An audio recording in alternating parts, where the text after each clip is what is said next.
Let's talk about yourself though. Let's talk about you. I guess when I was 6 or 5, my mom took me in to get diagnosed for ADHD. I totally have it. I wasn't just a kid. I still struggle with it. That's why I can't hold down a regular job. Um, it's scary. It's scary being ADHD. It's probably one of the things that led to some anxiety with getting a divorce. It's really ruled my life. I've been in periods where I've been medicated, when I haven't been medicated. It's just, like it's hard with ADHD. Your attention span's like null, and you're hyperactive. And when you're hyperactive or when you're wired or distracted and you don't have a good attention span to begin with, it's hard to take meds, especially when you're living on your own. Um I did try to re-up I went back. My diagnosis still standing very much. I mean, I could have told you that. Like every day, I'm living in a trailer to get rid of distractions, right? So, I mean, come on. But it's hard. It's a hard thing. I mean, I could probably talk for hours about this, about all the issues with being ADHD, right?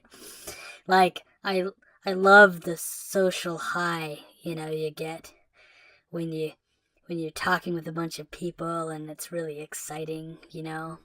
I can't really handle big crowds, but I love the one-to-one things. Just like you and me, I can really get into it and talk about anything. I can just keep going and going and going, and it's a huge high for me. Even with this session, it's a high to talk about these things. The problem is when I go home, it's it's really empty. It's depressing. There's not enough stimulation. And as a nurse, I'd tell you, there's not enough stimulation in my prefrontal cortex, right? And that's trouble for me. I start feeling like I get a lot of anxiety happening up there. I start second guessing my decisions. I become indecisive. Like other parts of my brain start activating. I become emotional. I become scared. I become everything that I don't like about myself. It's easy to not like myself and where I've been in light of my divorce. Um, Started drinking a little bit. I'd never drinking for 32 years of my life, and then I started. And it was weird. It wasn't such a bad thing. It wasn't because I mean, I don't know. I mean, I know it's a bad thing, but it's like, my church is against it, and it's just, like, for me, it was like, oh gosh. I don't know, we should talk about this in a whole another session. My dad is an alcoholic. Um, and so I think some of the thing with that, it was like a decision that I made. Like I remember just feeling bored and needing a distraction, needing to do something and being like, you know what? I'm going to try a drink. And maybe in a way I'd have more in common with my father, have something to talk to him about. We never had too many similar interests in that sense. I mean, we have a lot in common, I guess, but there was so much we didn't because of our kind of belief system. I guess now that I'm divorced, I have more in common with him now because he's been divorced like 3 times, being remarried. He's been married 4 now. Um, I don't know. I feel like I'm following suit a little differently though. Like I said, I'm religious. I believe in God. My dad doesn't. He's atheist or agnostic. I really haven't asked him. So, but he was good with us when we were growing up. He would still take us to church, even still, which was cool. Um, anyway, ADHD, right? Let's get back on that truck. So, big change, right? It's the first of the year. It's January 1st, in 2019. It's a new year. And I made a huge decision last night. An opportunity opened up to me, which I thought was, I thought the Lord had his hand in it right there. And opportunity showed up to where didn't have to do my psych job anymore. I loved psych, but there was a lot of socialization. I was having to be a manager. I was having to manage people and deal with a lot of drama and stuff. And although the attention was there, and I loved the attention and the highs, like I feel like I give into peer pressure a lot easy, and I'm a people pleaser. Oh my gosh, I'm so glad we're meeting. There's just so much to talk about. Holy crap! As I'm telling you, I have endless hours of content that we can talk about, Doctor. I'm so glad you're meeting with me, and I'm so glad my insurance is covering this for free. Oh gosh. Anyway, what was I gonna say?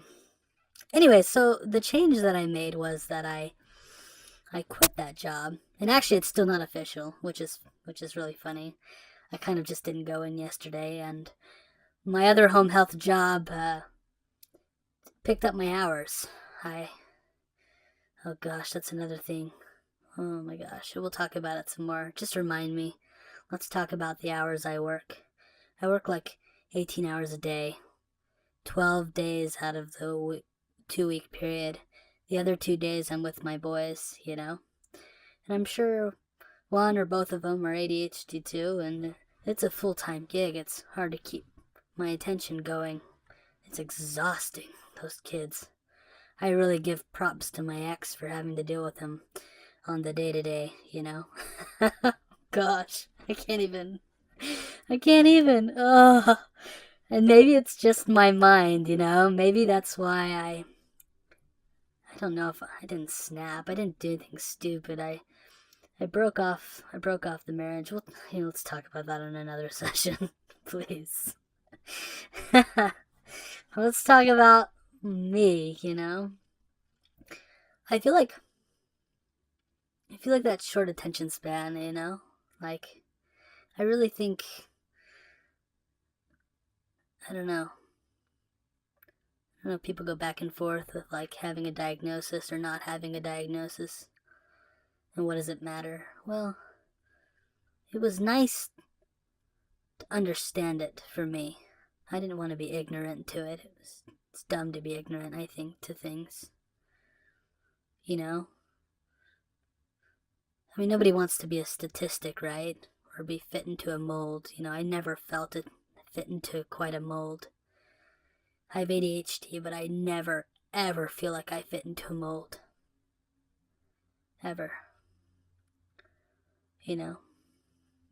That's why I have those movies you watch. And I feel like as humanity, I feel like nobody really does either. I feel like sometimes we want to feel a part of systems and stuff, but for the most part, I feel like all of us are super individual. We all have our own thing, that makes us special.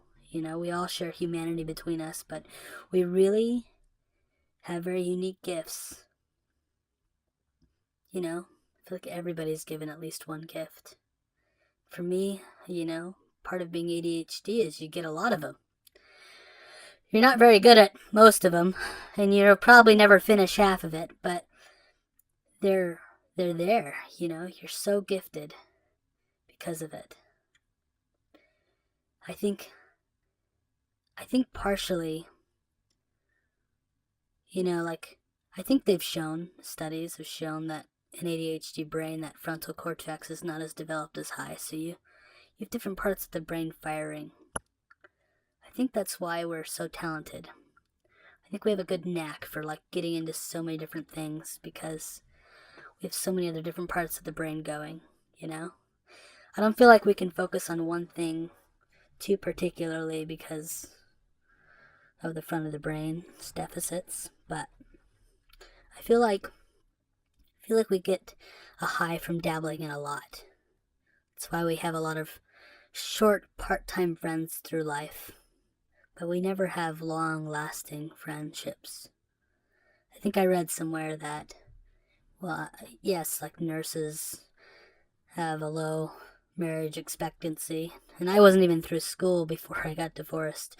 But like ADHD particularly, and I don't know the statistics, it's pretty high, have a lot more of a proclivity to get divorced and be addicted to things and go to jail for things. I feel like once you've done everything under the moon, there's nothing left to do. You're more prone to depression and boredom, and you get into trouble, right? You do things, you steal things, you just for the high. You're looking for that release of endorphins or those chemical synapses firing off in your frontal lobe to activate that part of the brain. You always feel like that deficit is just, it's driving you. It's driving you to not always do things that are conducive with like the religion that you're going to,